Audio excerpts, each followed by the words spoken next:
கர்த்தருடைய பரிசுத்த நாமத்துக்கு ஸ்தோத்திரம் உண்டாவதாக. என்னுடைய பேர் ஜெஃப்ரி, என்னுடைய கணவருடைய பேர் ஜெனிஷ். நாங்கள் செங்கல்பட்டுலேருந்து வரோம்.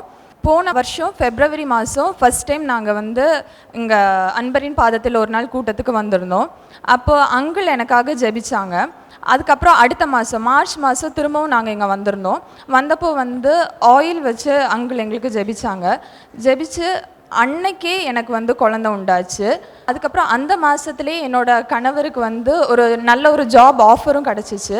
அதுக்கப்புறம் எனக்குமே ஒரு ஜாப் ஆஃபர் கிடச்சிச்சு. அப்போ குழந்தையா இல்லை வேலையான்னு பார்க்கும்போது குழந்தை தான் முக்கியம் அப்படின்னு சொல்லிட்டு வேலைக்கு போகல நான். அதுக்கப்புறம் ஒரு 2 மாதம் நான் கூட்டத்துக்கே வரல. ஒரு 3ஆவது மாதம் நான் எப்படியாவது அன்பரின் பாதத்தில் ஒரு நாள் நான் கண்டிப்பாக வந்தே ஆகணும், ஏன்னா இங்கேருந்து தான் எனக்கு இந்த ஆசீர்வாதம் கிடச்சிச்சு. அப்போ நான் கண்டிப்பாக இந்த கூட்டத்துக்கு வரணும்னு சொல்லிட்டு கிளம்பி ட்ரெயினில் வர்றதுக்காக வந்தோம். வரும்போது தெரியாமல் ரயில்வே ஸ்டேஷனில் நான் விழுந்துட்டேன். அதாவது வயர் கீழே படுற மாதிரியே விழுந்துட்டேன். விழுந்துமே எனக்கு எதுவுமே ஆகலை. ஆனால் என் கூட இருந்த அப்பா, அம்மா, என் ஹஸ்பண்ட் எல்லாருமே ரொம்ப பயந்துட்டாங்க. ஆனால் எனக்கு மனசில் விசுவாசம் இருந்துச்சு, என்னை கண்டிப்பாக தேவன் இந்த அன்பரின் பாதத்தில் ஒரு நாள் கூட்டத்துக்கு கூட்டிகிட்டு வருவாருன்னு நம்பிக்கையோடு நான் வந்தேன். அதே மாதிரி எந்த ஒரு பிரச்சனையுமே இல்லாமல் தேவன் என்னை நடத்தினார். நவம்பர் மாதம் 17ஆம் தேதி எனக்கு டெலிவரி ஆச்சு. டெலிவரி ஆகிட்டு டாக்டர்ஸ் எல்லாருமே என் ஹஸ்பண்ட்ட, என் பேரண்ட்ஸ்கிட்ட எல்லாருமே சொன்ன ஒரே விஷயம் என்னென்னா, இந்த பிள்ளைக்கு ஒரு கட்டி இருக்குது, வயிற்றில் ஓவரியில் ஒரு கட்டி இருக்குது. இதனால இந்த பிள்ளை கண்டிப்பாக கன்சீவ் ஆகிறதுக்கு வாய்ப்பு இல்லை, ஆனால் எப்படி கன்சீவ் ஆனானே தெரியல அப்படின்னு. அந்த இடத்துல என் ஹஸ்பண்ட் அந்த டாக்டர்கிட்ட சொன்னாங்க, இது எங்களால் எதுவுமே நடந்ததில்லை, தேவன் தான் எங்களுக்கு இந்த குழந்தைய தந்தார் அப்படின்னு சொன்னாங்க. Praise the Lord. எனக்கு 5 இயர்ஸாக குழந்தை இல்லை.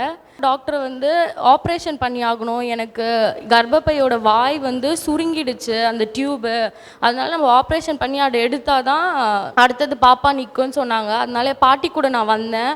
இங்கே அங்கிள்கிட்ட ப்ரேயர் பண்ணிட்டு போனேன். நான் அங்கிள் உன் சந்நிதியை பெருக செய்வார்னு ஏசப்பா உனக்கு சொல்லியிருக்காருமா சொன்னார். அடுத்த மாதமே நவம்பர் மாதம் நான் கன்சீவ் ஆனேன். அதுக்கான பலன் ஏசப்பா இங்கே கொடுத்துருக்காரு. என் பையனோடு நான் வந்திருக்கேன். ஏசப்பாவுக்கு ரொம்ப தேங்க்ஸ்.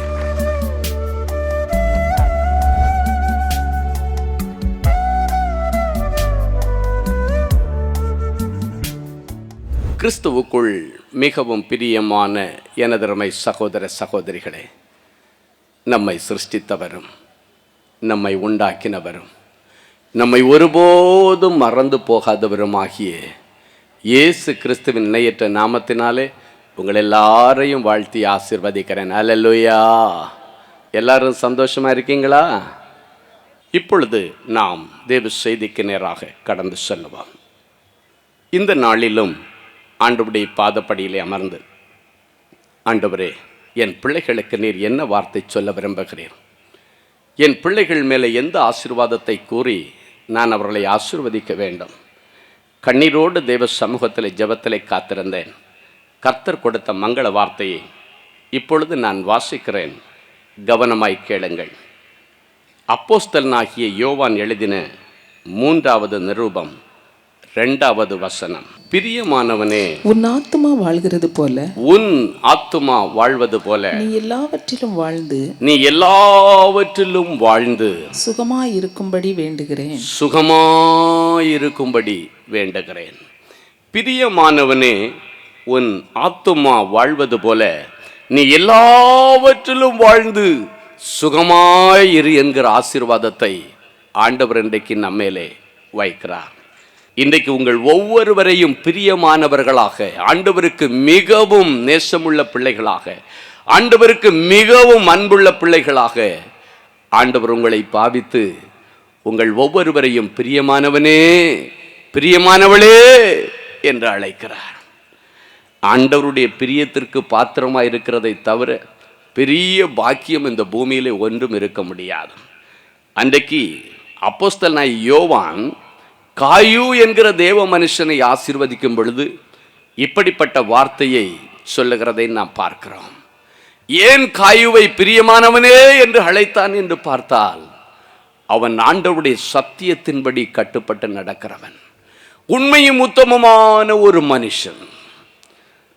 மனுஷன். ஆண்டவனுக்கு பிரியமாய் இருக்க வேண்டுமானால் அதற்கு முதல் தகுதி என்னவென்றால், நீங்கள் ஒவ்வொருவரும் சத்தியத்திற்கு கட்டுப்பட்டு நடக்க வேண்டும். உண்மையும் உத்தமமான ஒரு வாழ்க்கை வாழ வேண்டும். வசனம் சொல்லுகிறது, சகோதரர் வந்து நீ சத்தியத்தில் நடந்து கொள்ளுகிறாய் என்று உன்னுடைய உண்மையை குறித்து சாட்சி கொடுத்த பொழுது நான் மிகவும் சந்தோஷப்பட்டேன். 5வது வசனம் சொல்லுகிறது, பிரியமானவனே, நீ சகோதரருக்கும் அந்நியருக்கும் செய்கிற யாவற்றையும் உண்மையாய் செய்கிறாய் என்று நான் கேள்விப்பட்டேன். மூத்த ஊழியக்காரனாகிய யோவானுக்கு ஜனங்கள் என்ன போய் சொல்லுகிறார்கள்? உங்களுடைய வளர்ப்பிலே வளர்ந்து கொண்டிருக்கிற இந்த காயோ என்கிற ஆவிக்குரிய பிள்ளை, உங்களுடைய ஆவிக்குரிய மகன் சத்தியத்திலே நடக்கிறான், சத்தியத்திற்கு கட்டுப்பட்டு நடக்கிறான், அவன் குடும்பத்திலும் அந்நியர்களிடத்திலும் உண்மையாய் நடந்து கொள்ளுகிறான். எனவேதான் யோவான் கடிதம் எழுதும் பொழுது பிரியமானவனே என்று கூப்பிடுகிறார். ஆண்டவருக்கு பிரியமான பிள்ளையாய் அவன் இருந்தபடியினாலே தான் அந்த ஊழியக்காரன் அவனை பிரியமானவனே என்று அழைக்கிறார். அழைத்தது யோவான் அல்ல, ஆண்டவர் காயுவை பிரியமானவனே, உன் ஆத்துமா வாழ்வது போல நீ எல்லாவற்றிலும் வாழ்ந்து சுகமாயிரு என்று சொல்லுகிறார். காரணம், அவன் ஆண்டவருடைய சத்தியத்தின்படி நடக்கிறவன். தன்னுடைய குடும்பத்திலும் மற்ற புற மார்க்கத்தில் இருக்கிற மக்கள் மத்தியிலும் அவன் உண்மையாய் நடந்து கொள்ளுகிறானாம். இன்றைக்கும் அநேக பிள்ளைகள், நல்ல வசதி படைத்த குடும்பத்தில் உள்ள பிள்ளைகள் என்னை பார்ப்பதற்கு வரும்பொழுது சொல்லுகிற ஒரே காரியம், ஐயா, பொன்னும் பொருளும் ஒன்றும் எனக்கு வேண்டாம், என் பிள்ளைகளுக்கு நாங்கள் சம்பாதிச்சு வச்சிருக்கிறதே போதும், அதுவே அவர்களுக்கு பல தலைமுறைகளுக்கு சாப்பிடுவதற்கு போதும். என் பிள்ளைகளுக்காக ஜெபிப்பதற்கு நான் ஒரே ஒரு விண்ணப்பத்தை கொடுக்கிறேன், என் பிள்ளைகள் ஒவ்வொருவரும் சத்தியத்திலே நடக்கிறார்கள் என்பதை குறித்து நான் கேள்விப்பட வேண்டும். என் பிள்ளைகள் இப்படியாக ஆண்டவருக்கு புறம்பாக நடந்தார்கள், மாயமாலமாக நடந்தார்கள், துன்மார்க்கத்திலே நடந்தார்கள் என்று ஒரு நாளும் நான் கேள்விப்படக்கூடாது. என் பிள்ளைகள் சத்தியத்திலே, சத்தியத்திற்கு கட்டுப்பட்டு, ஆண்டவருடைய வார்த்தைகளுக்கு கட்டுப்பட்டு நடக்கிறார்கள் என்று கேள்விப்படுகிறதை காட்டிலும் எனக்கு பெரிய சந்தோஷம் ஒன்றும் இருக்க முடியாது என்று சொல்லுகிறார்கள். ஆம் அன்பு தேவ பிள்ளைகளே, இன்றைக்கு ஆண்டவர் உங்கள் ஒவ்வொருவரையும் பிரியமானவர்களே என்று சொல்லி உங்கள் ஒவ்வொருவருக்கும் எல்லாவற்றிலும் வாழ்ந்து சுபிக்ஷித்திருக்கிற ஆசீர்வாதத்தை கொடுக்க வேண்டுமானால் நீங்கள் சத்தியத்திற்கு கட்டுப்பட்டு உண்மையும் உத்தமமாய் வாழ பழகிக் கொள்ளுங்கள். ஒருவேளை உன்னோடு இருக்கிற உன்னுடைய மனைவியை நீ ஏமாற்றலாம், ஆண்டவரை ஏமாற்ற முடியாது.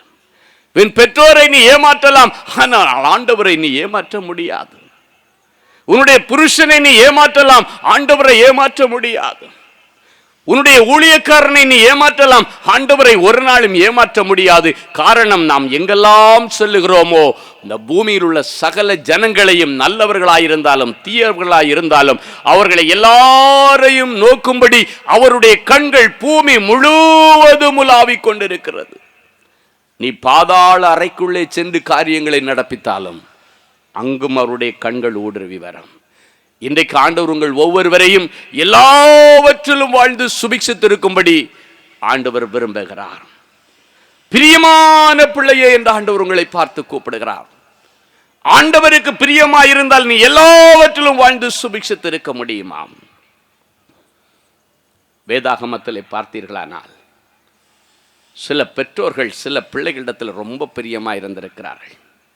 உலகம் பிரகாரமான பெற்றோர்களை பிள்ளைகளிடத்திலே பிரியமாயிருக்கும் பொழுது அவர்களுக்கு என்னென்ன ஆசீர்வாதங்கள் வேண்டுமோ, என்னெல்லாம் அவர்களுக்கு சந்தோஷம் வேண்டுமோ அத்தனையும் கொடுப்பதில் அவர்கள் மிகவும் கவனமாயிருந்தார்கள்.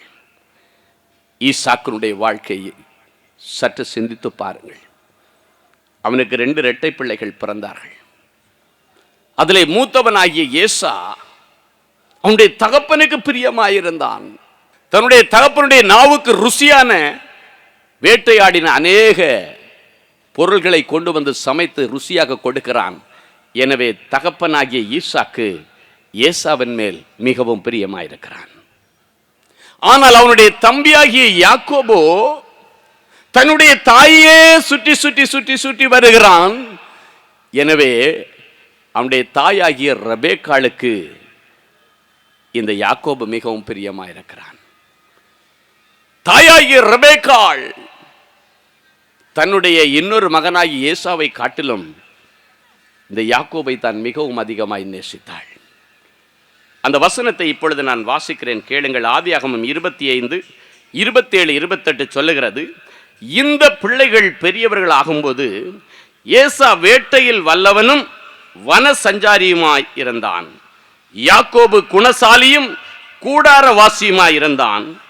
ஏசா வேட்டையாடி கொண்டு வருகிறது ஈசாக்கினுடைய வாய்க்கு ருசிகரமாய் இருந்ததினாலே ஏசாவின் மேல் அவன் பிரியமாயிருந்தான். ரெபேக்காளோ யாக்கோபின் மேல் பிரியமாயிருந்தாள், பட்சமாயிருந்தாள் என்று வேதம் சொல்லுகிறது. என் அன்பு தேவ பிள்ளைகளே, இன்றைக்கு ஆண்டவர் உங்களை பார்த்து சொல்லுகிறார், உங்கள் வீட்டிலும் எந்தெந்த பிள்ளைகள் தாயை ரொம்ப சந்தோஷப்படுத்துகிறார்களோ அவர்கள் மேல் அந்த தாய் மிகவும் பிரியமாயிருக்கிறாள். எந்த பிள்ளைகள் தகப்பனை மிகவும் சந்தோஷப்படுத்துகிறார்களோ அவர்கள் மேலே தகப்பன் மிகவும் பிரியமாயிருக்கிறார்.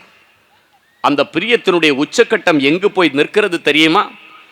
தகப்பனாகிய ஈசாக்கு தன்னுடைய கடைசி நாட்கள் வரும் பொழுது தன்னுடைய 2 பிள்ளைகளையும் அழைத்து ஆசீர்வதிக்கும் பொழுது சேஷ்டபுத்திர அபிஷேகத்தை மூத்த பிள்ளையாகிய ஏசாவுக்கு கொடுக்க வேண்டும் என்று தீர்மானித்து ஏசாவுக்காக அவன் காத்து கொண்டிருக்கும் பொழுது இந்த யாக்கோபின் மேல மிகவும் பிரியமாயிருந்த அவனுடைய தாயாகிய ரெபேக்காள் தந்திரமாக தனக்கு பிரியமான பிள்ளைக்கு அந்த சேஷ்டபுத்திர அபிஷேகத்தை கள்ளத்தனமாக தந்திரமாக வாங்கி கொடுத்தாள்.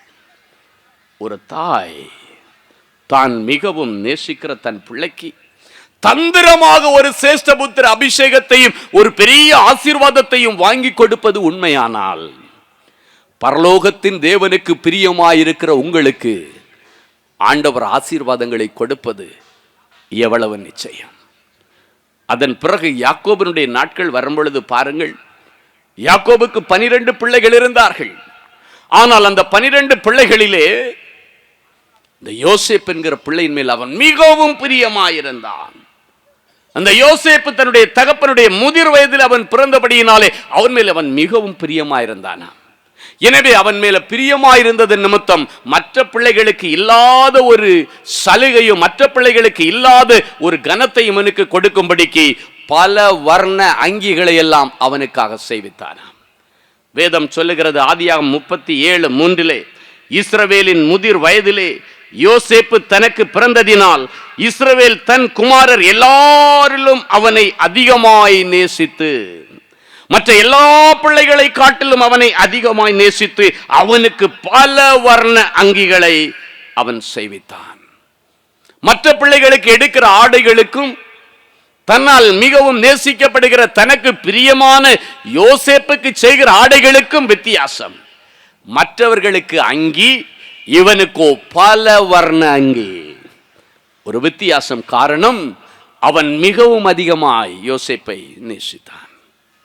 என் அன்பு தேவ பிள்ளைகளே, உலக பிரகாரமான தாய் தகப்பன்மார்களே தன்னுடைய பிள்ளைகளை யார் அவர்கள் அதிகமாய் நேசம் கொடுக்கிறார்களோ, யார் அவர்களை மிகவும் நேசிக்கிறார்களோ அவர்களுக்கு மேல அதிகமாய் பிரியமாய் இருக்கிறது உண்மையானால் பரலோக எஜமான் உங்கள் மேல் பிரியமாயிருப்பது எவ்வளவு நிச்சயம். பரலோக எஜமான் மேலே நீங்கள் பிரியமாய் இருக்கும் பொழுது, பரலோக எஜமானுடைய சத்தியத்தின் வார்த்தைகளுக்கு நீங்கள் கட்டுப்படும் பொழுது, பரலோகத்தின் எஜமான் உங்கள் மேல் பிரியமாயிருப்பது அதிக நிச்சயம். அங்க பாத்தீங்கன்னா, முதலாவது ஈசாக்குடைய வாழ்க்கையில பார்க்கும் பொழுது மூத்த பிள்ளையாகிய ஏசா வேட்டையாடி வன சஞ்சாரியாய் சுற்றி கொண்டிருந்தான். நன்றாய் கவனியுங்கள், அவன் வேட்டையாடி வன சஞ்சாரியாய் சுற்றுகிறான். அவன் வேட்டையில் வல்லவனும் வன சஞ்சாரியுமாயிருந்தான். ஆனால் அவனுடைய சகோதரனாகிய யாக்கோபோ குணசாலியும் கூடாரவாசியுமாயிருந்தான். அவன் வனவாசியாயிருக்கிறான், இவன் கூடாரவாசியாயிருக்கிறான். தகப்பன் வனவாசியாயிருக்கிறதை விரும்புகிறான், ஆனால் தாயோ கூடாரவாசியை விரும்புகிறாள். இன்றைக்கு ஒருவேளை உங்கள் வீட்டிலே ஏதோ ஒரு வனவாசி சுற்றி கொண்டிருந்தானே, ஆனால் இன்றைக்கு இயேசு உன்னை பார்த்து சொல்லுகிறார், வனவாசிகளை கூடாரவாசிகளாக மாற்றுவது எனக்கு லேசான காரியம். ஒருவேளை நீங்கள் சொல்லலாம், படிக்க வேண்டிய காலத்திலே என் பிள்ளை படிப்பை கவனிக்காமல் ஊர் சுற்றி கொண்டு வருகிறானே, இவன் எதிர்காலம் எப்படி இருக்குமோ? மற்ற பிள்ளைகள் எல்லாம் நன்றாக படித்து ஆளாகி விட்டார்கள், ஏதோ ஒரு வேலையிலே சேர்ந்து விட்டார்கள்.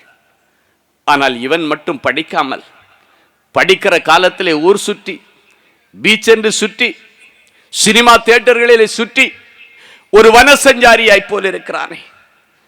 ஒவ்வொரு நாளும் அவன் வீட்டிற்கு குடித்து வரைத்து மிகவும் அதிகமான லேட்டான நேரத்திலே வருகிறானே. இவனை குறித்து என் இருதயம் வேதனைப்படுகிறது. இவன் இப்படி நடக்கிறது நிமித்தம் ஆண்டவருக்கு பிரியமாயிருப்பதற்கு பதிலாக ஆண்டவருக்கு விரோதமாய் நிற்கிறானே. இவன் பிரச்சனைக்கு உதவி செய்ய வேண்டுமானால் இயேசு ஒருவர் தானே உதவி செய்ய வேண்டும். ஆனால் அவரே இவன் மேலே கோபப்படக்கூடிய விதத்திலே அவருடைய கோபாக்கினைக்கு இவன் ஆளாகி கொண்டிருக்கிறானே. இவனை குறித்து நான் என்னத்தான் சொல்லி என் இயேசுவிடத்தில் ஜெபிக்க முடியும்? இவனிடத்தில் என்ன நல்ல குணங்கள் இருக்கிறது? இவனுக்காக நான் எப்படி ஆண்டவரிடத்தில் போய் நிற்க முடியும்? ஆண்டவருக்கு பிரியமான பிள்ளையாய் அவன் இல்லையே என்றெல்லாம் சொல்லி இன்றைக்கு நீங்கள் ஏங்கிக் கொண்டிருக்கலாம். இன்றைக்கு இயேசு சொல்லுகிறார், இயேசுவுக்கு பிரியமான பிள்ளையாக ஆண்டவர் அவனை மாற்றப் போகிறார். முந்தினோரெல்லாம் பிந்தினோராயும், பிந்தினோரெல்லாம் முந்தினோராயும் மாறுவார்கள். எந்த பிள்ளை ஆவிக்குரிய வாழ்க்கையிலே பின்னிட்டு கிடக்கிறானோ அவனை முந்தி கொண்டு வரும்படிக்கு உன் கண்ணீரின் ஜெபத்தை கேட்டு ஆண்டவர் இன்றைக்கு அவனிடத்திலே மாற்றங்களை கொண்டு வர விரும்புகிறார். வனவாசிகளை கூடாரவாசிகளாய் மாற்றுவார். முரட்டாட்டம் நிறைந்த உன் பிள்ளை. ஏசா வேட்டையாடுகிறவன் என்றாலே உங்களுக்கு தெரியும், மிகவும் முரட்டாட்டம் உள்ளவனாயிருப்பான். யாக்கோபு மாமன் ஊரிலே போய் சம்பாதித்து விட்டு மறுபடியும் ஊருக்கு வரும் பொழுது முரட்டாட்டம் நிறைந்த தன்னுடைய சகோதரனாய ஏசாவின் நிமித்தம் பயந்து போய் முதலாவது பரிசு பொருட்களை முன்னாலே அனுப்புகிறான். ஒரு முரட்டாட்டம் அவனுடைய தமையனிடத்திலே காணப்பட்டது. வீட்டிலே ஏதோ ஒரு பிள்ளை முரட்டாட்டத்தில் இருக்கிறானா, பிடிவாதத்தில் இருக்கிறானா? அவன் முரட்டாட்டம் பிடித்து அடம் பிடித்து எல்லா காரியங்களிலும் ஆண்டவரை வேதனைப்படுத்தி கொண்டிருக்கிறான், குடும்பத்தை வேதனைப்படுத்தி கொண்டிருக்கிறான் என்று கண்ணீரோடு நிற்கிறீர்களா? என் இயேசு சொல்லுகிறார், முரட்டாட்டம் நிறைந்த அந்த பிள்ளையை ஆண்டவர் சாதுவாக மாற்றப் போகிறார். பலன் உள்ளவங்களுக்குனாலும் பலனே இல்லாதவங்களுக்குனாலும் உதவி செய்வது என் இயேசுவுக்கு லேசான காரியம். அவருக்கு லேசான காரியம். பரிசுத்த பிதாவே, உமக்கு நன்றி செலுத்துகிறோம். பிரியமானவனே, பிரியமானவளே, உன் ஆத்துமா வாழ்வது போல நீ எல்லாவற்றிலும் வாழ்ந்து சுகமாயிருப்பாய் என்று சொன்னீர்.